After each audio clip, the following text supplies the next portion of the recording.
मनुष्य जीवन के 4 पुरुषार्थ। विश्व में मनुष्य ही एक ऐसा मननशील प्राणी है जो सोच विचार कर आचरण करता है।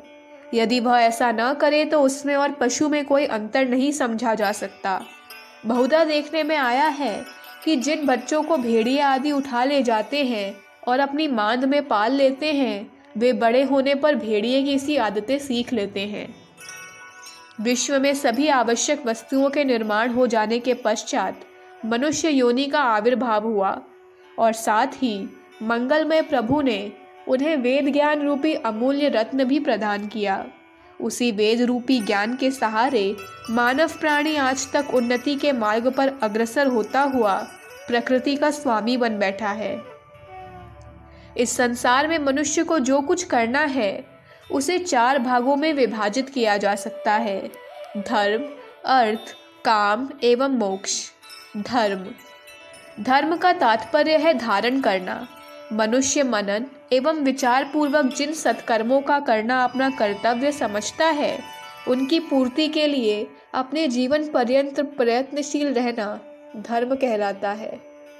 मनुष्य जिस समाज, देश एवं राष्ट्र में जन्म लेता है, उस समाज अथवा देश की सेवा करना, उसकी सर्वांगीण उन्नति में योग देना, उसकी मान मर्यादा के लिए जीवन को बलि वेदी पर चढ़ा देना भी मनुष्य का सच्चा धर्म है।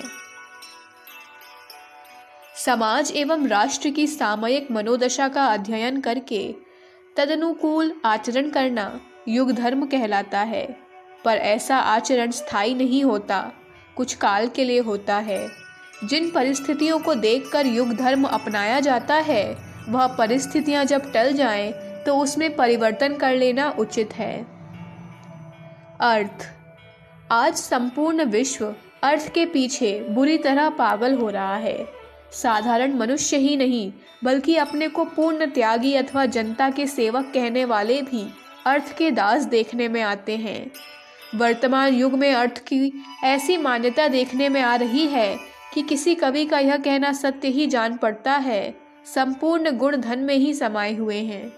आज समस्त संसार में जो अशांति का वातावरण फैला हुआ है और मनुष्य भले बुरे का विचार त्याग कर स्वार्थ साधन में लिप्त है, उसका कारण यही धन की लालसा है।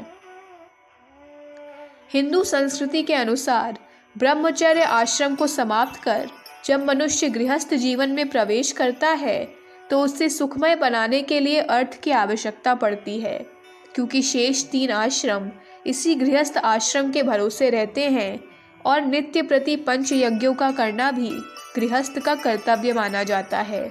इसलिए गृहस्थ को आवश्यक अर्थ की अभिलाषा करना और उसका संग्रह करना बुरा नहीं कहा जा सकता, पर यह धन भी अन्याय अथवा अत्याचार द्वारा उपार्जित न हो, तभी वह समाज के लिए कल्याणकारी होता है।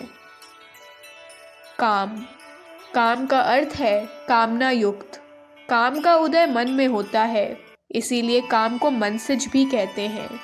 काम के मुख्यतः 2 भेद हैं, एक वासनाजन्य काम और दूसरा भगवत प्रेम। वासनाजन्य काम की पूर्ति विवाहित जीवन में होती है और भगवत प्रेम की पूर्ति ईश्वरोपासना में। पुरुष में पुरुषत्व होता है और नारी में नारीत्व। इन्हीं के द्वारा सृष्टि को स्थिर रखने के कार्य में वे योग दे सकते हैं, पर उनका यह कार्य तभी तक धर्मानुकूल माना जाएगा जब तक वह मर्यादा के भीतर हो। असंयमित काम को व्यभिचार की संज्ञा दी जाती है।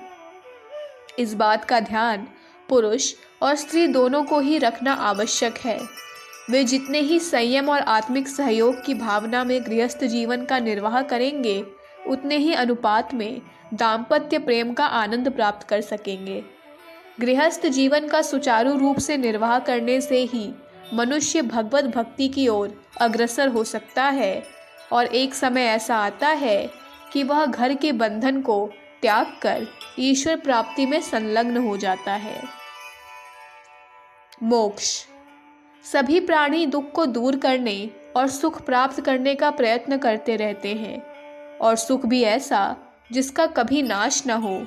किंतु दुख का अत्यंत अभाव किस प्रकार हो, यह एक बड़ी जटिल समस्या है। कारण दुख का अत्यंताभाव किसी सांसारिक वस्तु या सफलता से नहीं हो सकता। संसार के बड़े से बड़े धनी और चक्रवर्ती सम्राट को भी अनेक प्रकार की चिंताएं देखने में आती हैं और तरह तरह के प्रत्यक्ष और अप्रत्यक्ष कष्ट भी सहन करने पड़ते हैं। तब शाश्वत सुख कैसे प्राप्त किया जा सकता है? इसके लिए त्याग और तपस्या की आवश्यकता होती है। यम नियम का पालन, सत्यानुमोदित कर्मों का आचरण, प्राणी मात्र को आत्मवत मानना, सेवा व्रत का धारण करना, सब प्रकार के दुर्व्यसनों का त्याग करना आदि ऐसे दैवी गुण हैं जिन पर चलकर मनुष्य मोक्ष मार्ग पर अग्रसर हो सकते हैं। हमारे पूर्वज ऋषि महर्षियों ने विशेष मनन पूर्वक इन 4 सूत्रों का आविष्कार किया था। किसी भी मनुष्य के भीतर जितनी भी अभिलाषाएं या मनोभावनाएं हो सकती हैं, उन्हें इन्हीं 4 विभागों में बांटा जा सकता है। इन्हीं 4 तत्वों को अपनाकर मनुष्य अपने जीवन को पूर्ण सफल बना सकता है। खेद है कि आजकल के मनुष्य केवल 2 तत्वों अर्थ और काम को अपनाकर, वह भी बड़े गलत तरीके से, संपूर्ण मनोरथों के सिद्ध होने की आशा किया करते हैं। धर्म एवं मोक्ष के प्रति अब किसी में आस्था नहीं रह गई है। अर्थ को प्रथम स्थान मिलने से ही मनुष्य का शोषण करने लग गया है और काम की दृष्टि से उसका आचरण पशुओं से घोर निकृष्ट समझा जाने लायक बन गया है। इसलिए जब हमारे बंधुगण धर्म, अर्थ, काम, मोक्ष इन 4 पुरुषार्थों पर उनके सच्चे रूप से आचरण करेंगे, तभी वे कल्याण की आशा कर सकते हैं। अखंड ज्योति, मार्च 1957, पृष्ठ संख्या 27-28। हमारे YouTube चैनल विचार क्रांति दूत अखंड ज्योति पत्रिका को सब्सक्राइब करें एवं अगली वीडियोस प्राप्त करने के लिए बेल आइकन दबाएं। धन्यवाद।